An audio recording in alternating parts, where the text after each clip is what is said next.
right, welcome to another episode of Offseason Grades, and today we look at the Baylor Bears. Scott Drew's Baylor Bears program of joy, culture of joy. So you better smile a lot in this episode, Matt.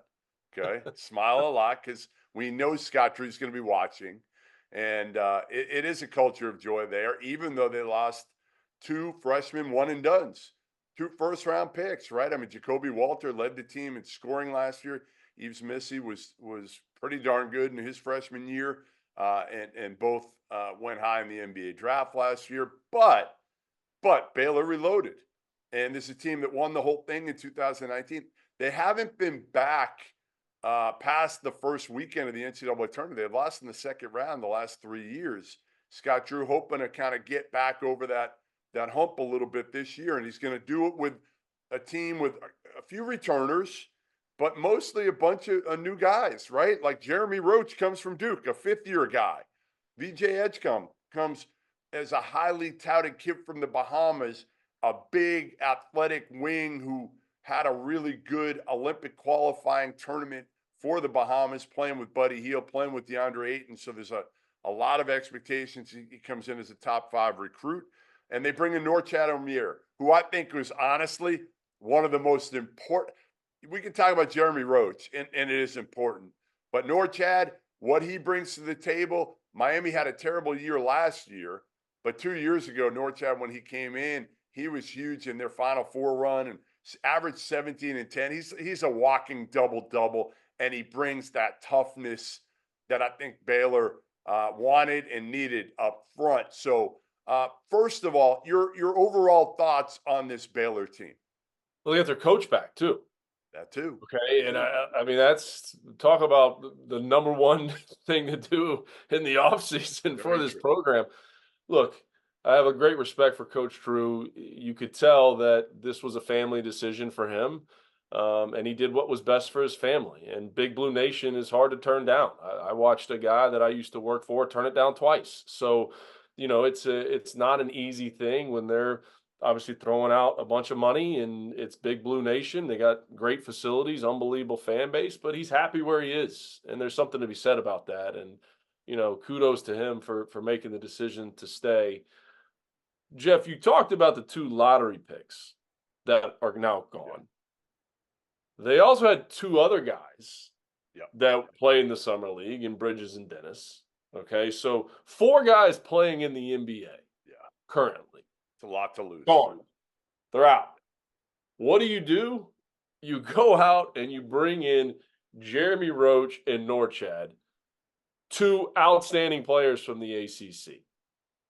2 guys that average double or double figures in the ACC. It's like, okay, we got to move on from these 4 NBA guys. Lost 9 guys off last year's team, and they go out and bring these guys in. So I think you got to start there. The job they did in the transfer portal, bringing in especially those 2, because they are immediate impact guys, and they're going to come in this conference. They've both been battle tested. Norchad haven't played in a Final Four, so I think that's where you got to start. I mean, Norchad played for a legend down in Miami, in Art Alvarez. The double-double, he can do so many different things. He actually shot it well from 3, 35%. When he's not able to knock down threes, he can switch, he can guard multiple positions, and he is an outstanding rebounder that can initiate their fast breaks. So I think, and you just alluded to it, he's not a bigger get than Jeremy Roach, but equally as important. Yeah, they had NIL, and that really helped them because, again, a lot of these programs where the coach was flirting with another spot or went to a new spot, you get leverage, and that's how you get real NIL. And Baylor had it to be able to get those 2 guys, Roach and Omier, was huge. My biggest question with this team is this, Matt. You got your big, you got your wings, right? Edgecombe's terrific. Although when I saw him 2 summers ago, he didn't blow me away. Like he had a couple off games. But I saw him. Again, you could see the potential there. I just don't know if people are going to be expecting like him to be averaging 18 a game. and I don't see that. But who's the point guard? Who's the point guard right now? Because you've got Jaden Nunn, who's play off the ball and did a good job last year. Started his career at VCU and was at Baylor and can shoot it well. And Roach isn't really a point guard. He's really more of a two. You can call him a combo. That's fine.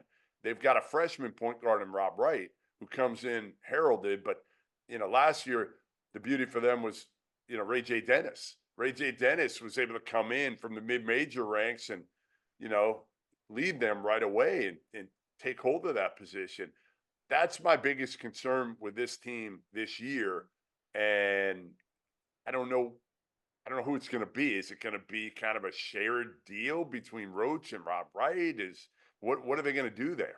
Yeah, I mean, I think it's going to have to be, Roach until Wright's able to develop and give them spot minutes early, get him in there, get him a feel for it, put him out there, give him some reps so he's getting ready for Big 12 play. But I think you'll see, I think you're going to see a backcourt that looks something like Roach, Celestine, Nunn, and throw Norchad in that mix.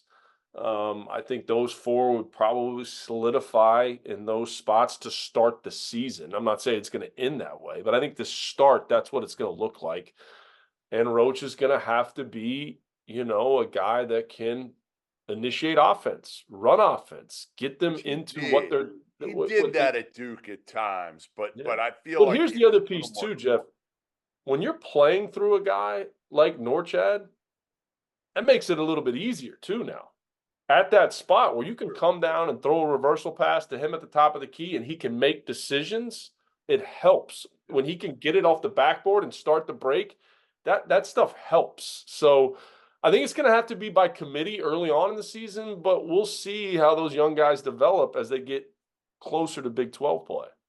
I also think an X factor here is Langston Love, right? He came in as a top 50 recruit. He's been hurt every year. I feel bad. Every year it's something, right? Like ACL his first year, I think an eye injury a couple years ago. Last year was hurt again with a leg injury, I think.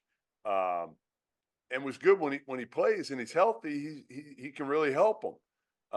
So I think if he's healthy and he's a veteran at least, I mean, this is fourth year of college in Waco, that'll help. But, to me, I think point guard play is my biggest question mark. And can VJ Edgecombe be, what kind of Jacoby Walter was last year? Can he be a producer consistently?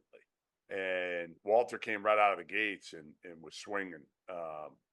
And again, Edgecombe doesn't need to be the guy, but because I think Roach and Ormier are guys that they should average from 15 to 18 a game. The two of them should average 35 a game. You should be able to mark down that those two are going to put up. And Nunn will be a solid veteran who should be able to be counted on consistently. And then, again, you got some guys, Celestine, like you said, coming off the bench. I think he'll help because he's been at Cal. He's healthy now. And then they 44% from three. I mean, you got to think about that too from Celestine. 44% from three. Yep. I mean, that's shooting it at a high clip. Yep. So being able to space the floor, that's going to help young guards too when he's able to knock down shots like that. So, and then I think when you do some research and around the program and what people are saying, and I hope I say his name correctly, Moreno Dubravicic, from Croatia, 6'10". He's got pro experience over there in Croatia, giving them more depth up in the front court. Well, they got pretty Big high Josh. on him. They got Big Josh there too from Nigeria, who gave him decent minutes last year.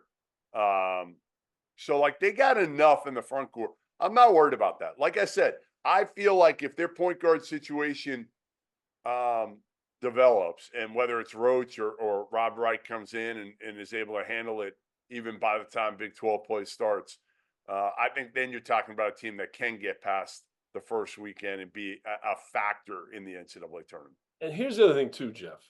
And these conversations go on, okay?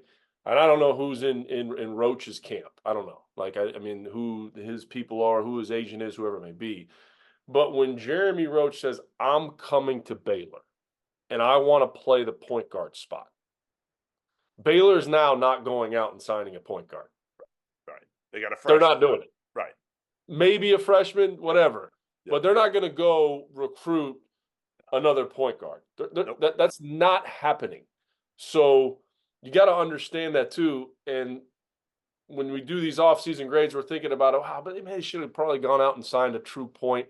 I don't know if I can give him an A, probably maybe an A minus because they didn't really get that true point guard.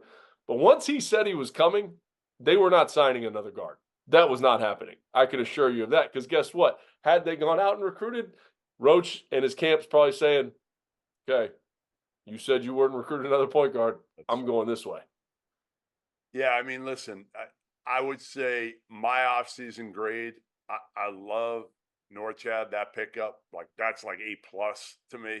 He's going to be as impactful as probably any guy in the portal because of what he brings overall. Not just again, scoring, rebounding. That's all great. He's a man in there, and he'll fight you. It's how he plays and the intangibles that Norchad brings along with him. Okay, so I think that Roach to me is a good piece. He's a good piece. I would give Baylor probably a B plus. B plus at the end of the day. Um, again, I think I just don't know if Roach is the answer at the point. I just don't know. And then it becomes a freshman and Rob Wright. And yeah, freshman right now in the last year of the COVID year. I wouldn't want to rely on that. I'm going to go A minus because Coach Drew's coming back. I think that was Yep. the biggest recruit of Yep. the Baylor basketball program. I have great respect for the decision that he made. Norchad Omier, one of the best transfers out there. They snatched him up. There was a lot of other schools that wanted Roach. So Yep. for them to get him, for them to lose what they lost and still have a top 10 caliber talent roster is important. So I like an A minus for the Bears. Yeah, and I do think sometimes we underrate Jeremy Roach. I think that's been the deal for him the last few years at Duke. For some reason, he gets kind of overshadowed. We underrate him, but he does bring in a guy who's won a lot of games, played a lot of games, played a lot of different roles while he was at Duke, and I think will embrace whatever role he has to handle in Waco. So there you have it. Matt McCall giving the Baylor Bears an A minus, partially because of keeping Scott Drew, which is smarter probably than me. I gave him a B plus, not including the Scott Drew factor of potentially going to Lexington, Kentucky. Make sure you tune in to all of our off-season grades here at Field of 68. We got about 40 to 50 of them, and you can find them on YouTube. You can find them on X, and we'll see you next time.